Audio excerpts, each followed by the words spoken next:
Bon du coup, aujourd'hui nouvelle vidéo. Oula, je fais même secouer la caméra. Nouvelle vidéo réception.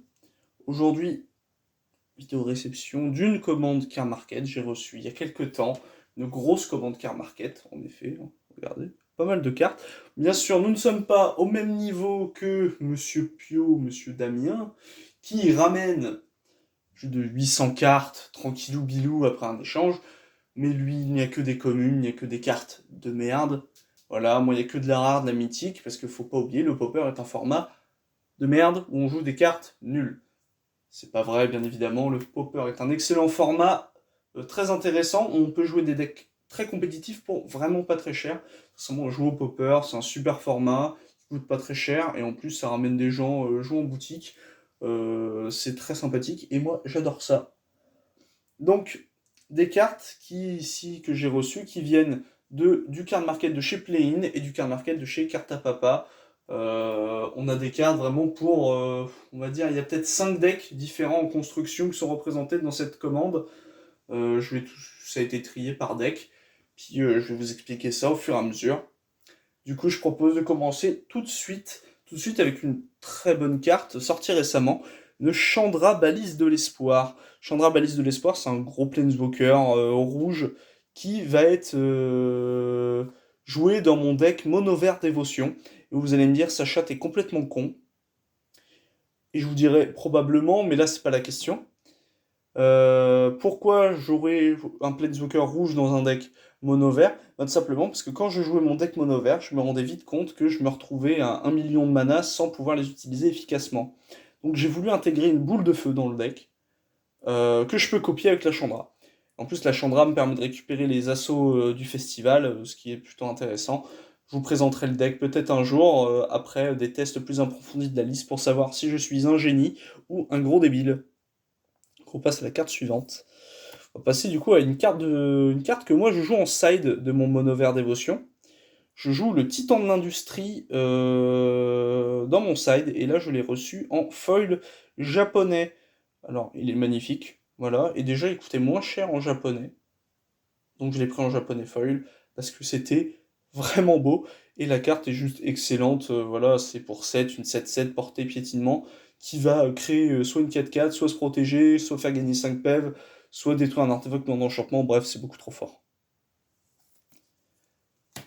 Donc c'était les deux seules cartes pour mon deck mono vert dévotion, et là du coup on va passer à les cartes pour mon duel commander qui est actuellement en construction, qui est un deck Rakdos Reanimator, où le commandant est Olivia Mariée Écarlate, qui est du coup un deck Reanimator.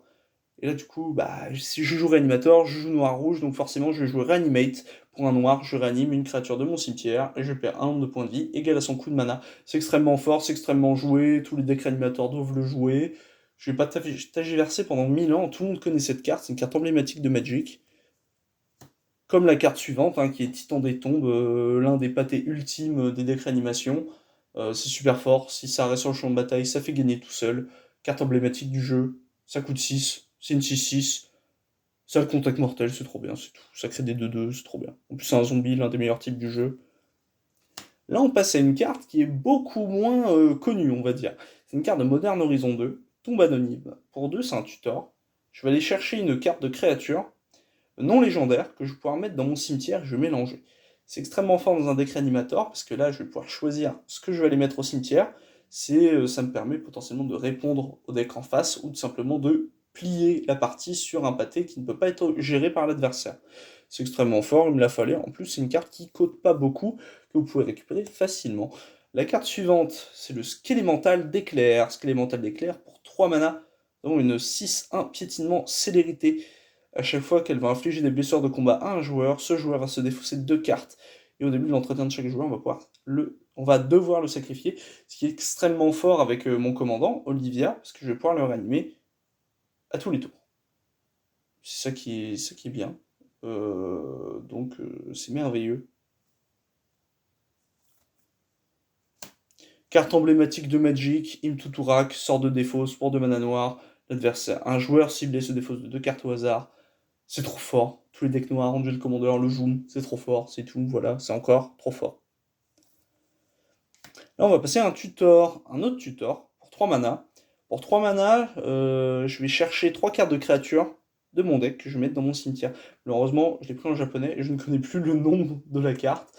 Ça, c'est le problème quand on achète des cartes en japonais, parce que bah, moi, du coup, ça me permet de les acheter moins cher, mais surtout, après, je connais plus leur nom. Au moins, je connais leurs effets. C'est peut-être ça le principal. Du coup, on va passer à la carte suivante. Encore une carte pour mon deck Reanimator. Là, ça permet de ramper un petit peu pour un noir, une 1-1 que je peux sacrifier pour m'ajouter un mana noir. Ça peut être animé pour créer encore du mana, mais ça permet surtout d'accélérer dans mon commandant. Là, on va passer aux cartes pour un deck standard. En standard, j'ai très envie de jouer rouge-vert pâté, avec la combo avec Calamité et Terreur des Pics. Donc on a récupéré les petites cartes qui nous manquaient pour potentiellement finir le pack. Les petites cartes pas chères à récupérer. Donc on a récupéré 2 aperçus du noyau, il me semble. Oui. D'ailleurs, j'étais dégoûté d'acheter 2 aperçus du noyau parce que j'aurais pu en acheter qu'un seul parce que j'en avais 3. J'en avais un foil, mais qui était rangé dans un autre classeur. Du coup, je l'ai pas retrouvé tout de suite, du coup, j'en ai acheté 2. Bon, c'est pas grave, c'est quelques centimes, c'est une bonne carte, mais un peu deck quand même. Là, on récupère un tatou de pique-bois qui, pareil, c'est un gros pâté qui peut me permettre d'aller chercher une carte de terrain de base ou une carte de désert, gagner 3 points de vie. C'est un peu comme la carte qui a le domaine de dominaire unique qui crée des 3-3. C'est un peu le même fonctionnement, sauf que là, c'est on crée un gros pâté et pas une armée de 3-3.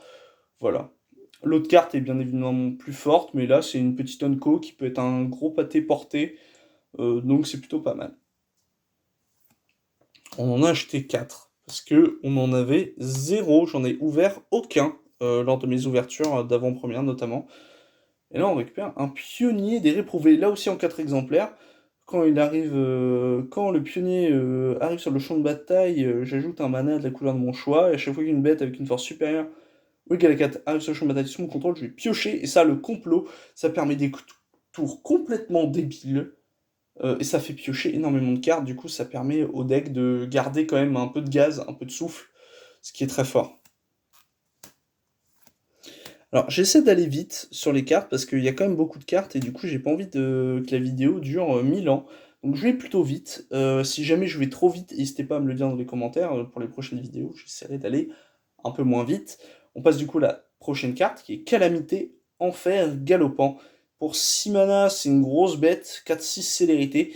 À chaque fois qu'il attaque, s'il a été scellé, je vais créer un jeton non légendaire.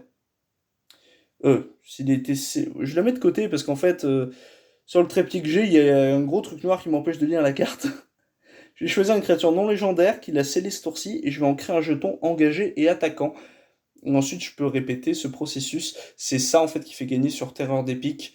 En fait, ça permet de. Bah, on joue une Terreur d'épique, on joue ça, et puis on scelle et ça crée 2 terreurs d'épique, et puis ça fait beaucoup de dégâts. Et en plus, avec la carte qui.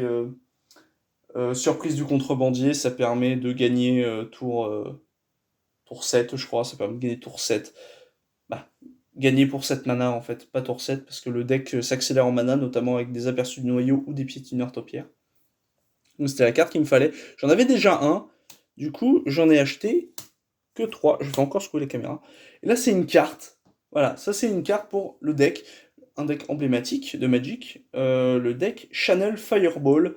Voilà, du coup j'ai récupéré des transferts. J'en avais déjà 2. Là j'en ai racheté 2. Du coup, pour pouvoir le jouer à la maison, dans ma famille. Parce que dans ma famille, on aime bien jouer à Magic. Et on aime bien jouer des decks un peu débiles. Avec des combos un peu sales.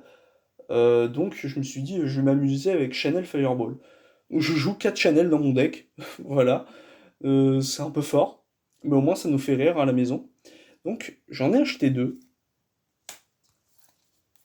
Et là du coup on récupère 3 Fireballs, qui est forcément voilà, nécessaire, notamment une très belle ici. Et là on va récupérer des cartes, là on passe du coup, carte suivante pour mono rouge. Voilà, un mono rouge burn. J'essaie de récupérer un peu tous les staples rouges pour ce genre de deck, pour pouvoir jouer un peu mono rouge dans beaucoup de formats, notamment le moderne et le legacy, et le pionnier. Comme ça, si ça m'arrive, vu que je construis énormément de decks des fois, ça m'arrive d'abandonner la construction de ces decks, et du coup, bah, je me retrouve sans deck. En fait, récupérer ces staples, ça me permettra d'à chaque fois d'avoir un deck prêt à jouer, mono rouge. Donc là, j'ai récupéré les cartes pour compléter le mono rouge de Moderne, qui me permettra aussi de récupérer quelques cartes pour le Legacy, notamment. Défonce Crâne, qui est joué en Moderne et en Legacy, justement, dans ces decks-là. J'en ai acheté 3. J'ai acheté 4 Reef Bolt, qui est juste ma carte un peu très notable et fort jouée dans ces decks-là. Oh, j'ai spoilé la carte suivante. Charme de Boros. Charme de Boros, très joué en moderne, très joué en pionnier, dans les decks burn, qui permet de mettre 4 à un joueur, qui dit que les permanents que je contrôle peuvent devenir indestructibles ou donner la double initiative à une créature. C'est trop fort. Pour une Onco, ça vend plus cher. Je crois que ça coûte à peu près 4-3 euros. Donc sincèrement, c'est une très bonne carte et je suis content d'avoir pu la récupérer en 4 exemplaires. Là, on passe à peut-être la carte qui m'a coûté l'une des cartes qui m'a coûté le plus cher de ma commande. Ça coûte quand même 2-3 euros ce truc. Vous allez me dire, pour 2, mettre 1, c'est pas terrible. Sauf que si on a joué un terrain ce tour-ci, bah, en fait, ça met 3. Et en fait, en moderne, quand on a accès au fetch, c'est complètement fumé. Voilà. Du coup, j'en joue. J'en ai acheté 4. Je les mets là. Ça fait un tas informe sur mon tapis, c'est merveilleux. Et là, on récupère 3 Lava Spike parce que j'en avais qu'une seule. Voilà, j'en avais qu'une seule. Du coup, j'étais triste. J'étais très triste. Et puis, là, je me rends compte, je vois le cadre. Déjà, c'est décalé. C'est merveilleux. Et en plus, il y a beaucoup de cartes mal rangées. Donc, c'est pas très grave. Au moins, ça fait rien du tout, ça fait le bordel. Mais c'est une très belle commande, et j'en suis très heureux, parce que je vais pouvoir compléter la plupart de mes decks, et les decks que je complète pas, ça me permet de beaucoup avancer sur eux. Donc cette vidéo réception, elle est terminée, j'ai plus de cartes à vous présenter. N'hésitez pas à vous abonner ou à regarder notre Twitter, où je publie des decklists de temps en temps, et je raconte quelques petites anecdotes sur les decks que je construis. Je vais bientôt d'ailleurs, et quand je serai en tournoi, je vais d'ailleurs régulièrement sûrement faire des débriefs de mes tournois. J'ai notamment fait un débrief d'un tournoi Duel Commander, où je jouais le deck de mon petit frère, le deck Galta Monover, que je publierai certainement sur le compte Magicville DDS, qu'on vous mettra probablement dans la description de la vidéo. Voilà.